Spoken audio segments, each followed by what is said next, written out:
I do feel like the brand has gotten to a point now through the Super Bowl run and Fiona and FC Cincinnati and all the stuff we've been able to do with the Reds, Children's Hospital, and I want to dial back to that, but we've gotten the reach now.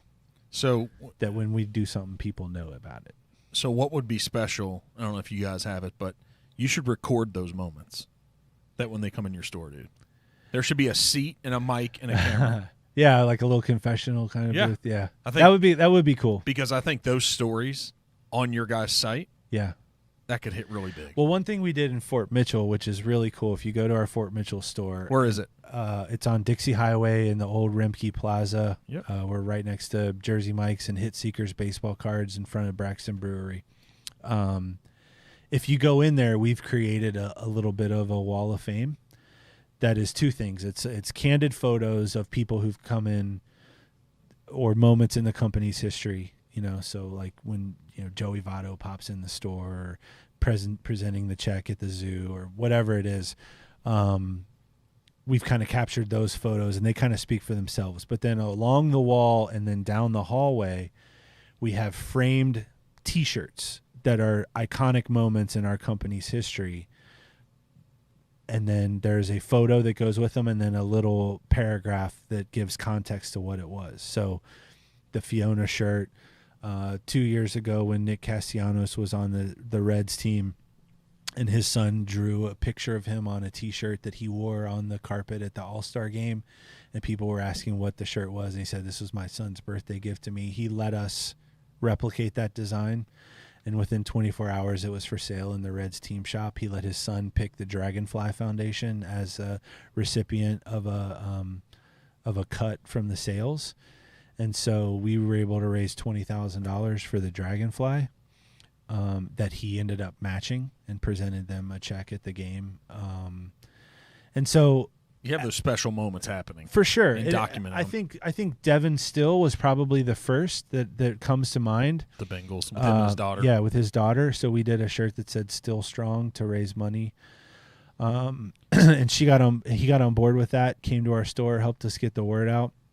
That's where I think it, and then from there it went to Lauren Hill. And the Cure Starts Now, the Mount St. Joe basketball player, and then just it sort of branched out from there. So we ended up doing some stuff for Carlos Dunlap's foundation, and then fast forward to today, between the zoo, which we've raised over $300,000 for Team Fiona, including the money that we donated to the Australian wildfires to their sister zoo over there.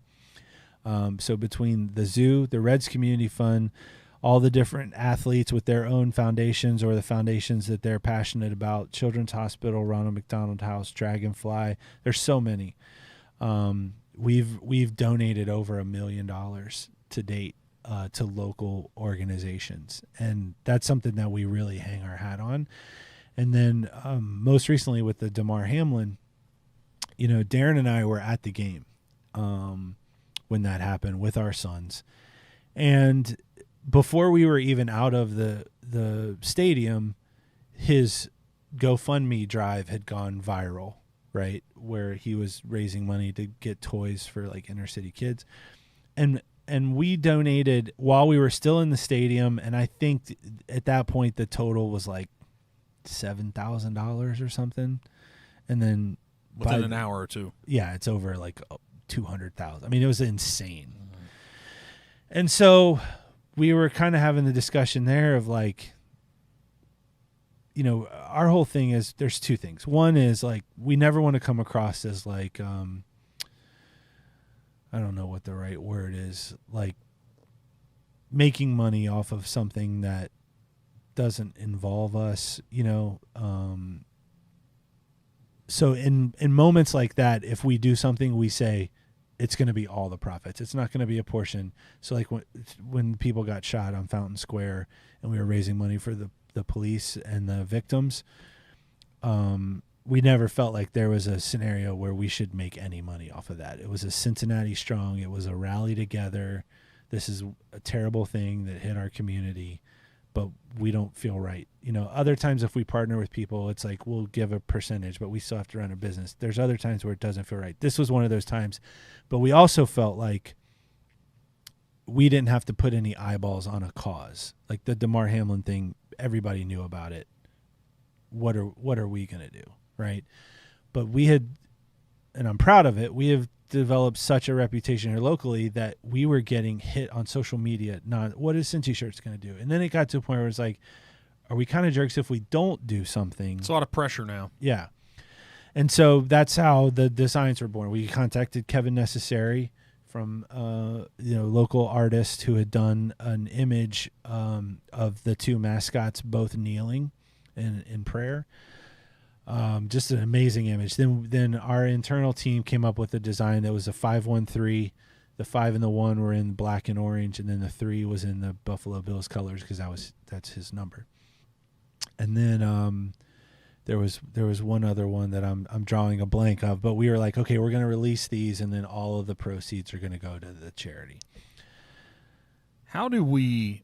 So and it was $75,000 was what we raised in about 5 days from having that conversation and deciding to move forward with it. 4 days later, NFL Network, Sunday morning, Michael Irvin, Kurt Warner, James Brown, and Steve Mariucci are sitting at the desk wearing our T-shirts.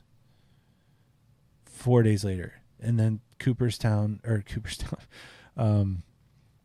the Pro Football Hall of Fame in Canton requested Ted Karras's shirt that he wore of that in the interview that he did at his locker. Like, we have a shirt in Cooperstown. I'm doing interviews with TMZ. Like, that's the kind of stuff that keeps us going. Where it's like, we can be so specific to do Cincinnati apparel and get mentioned in the New York Times or on TMZ or the NFL Network, Lester Holt sitting there on the TV with our drawing of Fiona over his left shoulder. What's all that stuff mean? So all these people, what's it mean to you? It's a feeling that I get it from stand-up and I get it from T-shirts, which is really weird to say, but it's a feeling that will never go away. That if I go to a Reds game or I'm walking around downtown and I see someone wearing a Cincy shirt, it gives me the exact same feeling as it did when we first started the company, of like just the feeling that like you created something that is part of culture in some capacity. And it feels good. Yeah.